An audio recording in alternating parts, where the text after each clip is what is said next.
চায়ের কাপে চুমুক দিতে দিতে সবাইকে জানাই শুভ সকাল। আজকে বর এবং ছেলে দুইজনই বাসায় আছে, ছুটির দিন বলে কথা। যেহেতু আজকে ছেলের ডে কেয়ার নেই, তাই আজকে তাকে নিয়ে কোথাও একটা ঘুরতে যাব ভেবেছি।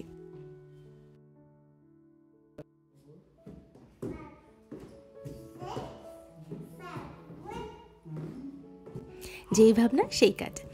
বর এবং ছেলে দুজনই চটজলদি রেডি হয়ে নিয়েছে। আজকে আমরা আমাদের বাড়ির কাছেই একটা লাইব্রেরি আছে, গৎসন্দা লাইব্রেরি। আমরা আমাদের ছেলেকে সেই লাইব্রেরিতে নিয়ে যাব। সুইডেনে অনেক সুন্দর সুন্দর ব্যাপারের মধ্যে এই লাইব্রেরিটাও একটা সুন্দর ব্যাপার।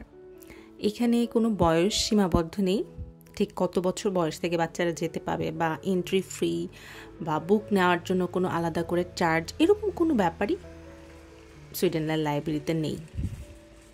সেই ক্ষেত্রে যেটা হয়, মোটামুটি 6 মাস বয়স থেকে বাচ্চারা লাইব্রেরিতে যেয়ে থাকে।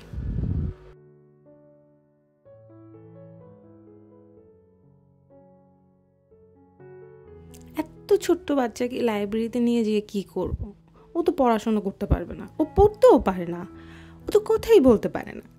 তারপর লাইব্রেরিতে নিয়ে যাওয়া হয়, এবং সুইডেনের প্রত্যেকটা ফ্যামিলি বা যারা বাইরে থেকে আমাদের মতো ইমিগ্রেন্ট আছে, সবাই প্রেফার করে বাচ্চাদের লাইব্রেরিতে নিয়ে যাওয়া। কারণ তারা বিশ্বাস করে যত ছোট বয়স থেকে, যত অল্প বয়স থেকে তারা বুকসের সাথে ইন্ট্রোডিউস হবে, বুকসের সাথে তাদের ইন্টারাকশন ভালো হবে, সেক্ষেত্রে তাদের জ্ঞান বৃদ্ধি বা বইয়ের প্রতি ভালোবাসার সৃষ্টি হবে।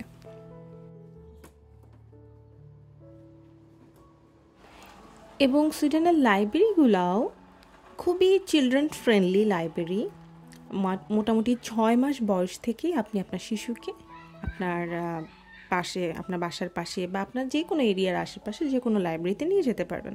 যেমন দেখুন, এই সেকশনটা কমপ্লিটলি 6 মাস বয়স থেকে শুরু করে 12 বছর বাবুদের জন্য।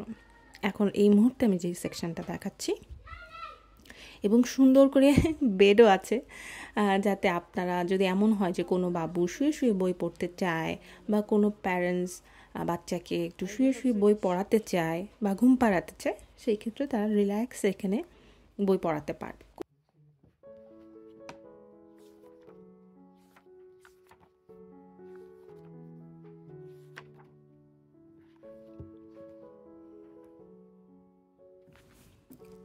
লাইব্রেরির এই কিডস সেকশনটা আমার এত ভালো লেগেছে। এক তো এটার ইন্টেরিয়র খুব সুন্দর ছিল, প্রথম কথা। দ্বিতীয় কথা হচ্ছে, এত সুন্দর কার্টুন এবং কিউট কিউট বুকস কালেকশন এখানে আছে, আমার খুবই ভালো লেগেছে। এই বুকসগুলো দেখে আমার নিজের ছোটোবেলার কথা মনে পড়ে গিয়েছে। আমার ছেলে তো খুব পছন্দ করেছে, সে হর্স খুব লাইক করে, বাসেস, হুইলস, এগুলো সে খুব পছন্দ করে। সে খুঁজে খুঁজে কোথার থেকে জানি ডাক নিয়ে আসতেছিল, ডাকসের স্টোরি টেলিং বুকস, বাসের স্টোরি টেলিং বুকস। এবং এখানে আমার হাজব্যান্ডও মাশাল্লাহ বাংলা একটা বই খুঁজে নিয়ে এসেছে। এমন না যে এখানে ইংলিশ এবং সুইডিশ বুকসই আছে শুধু, তা নয়। এখানে মোটামুটি 30টা ভাষার বুকস কালেকশন আছে।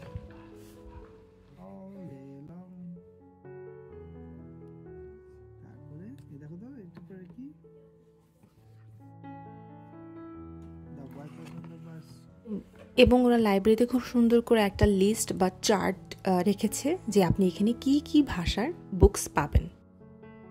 আমাদের লাইব্রেরি টাইম শেষ, এখন আমরা আমাদের শুজ নিব এবং এখানে ক্লিনার রেখে বাড়ি চলে যাব।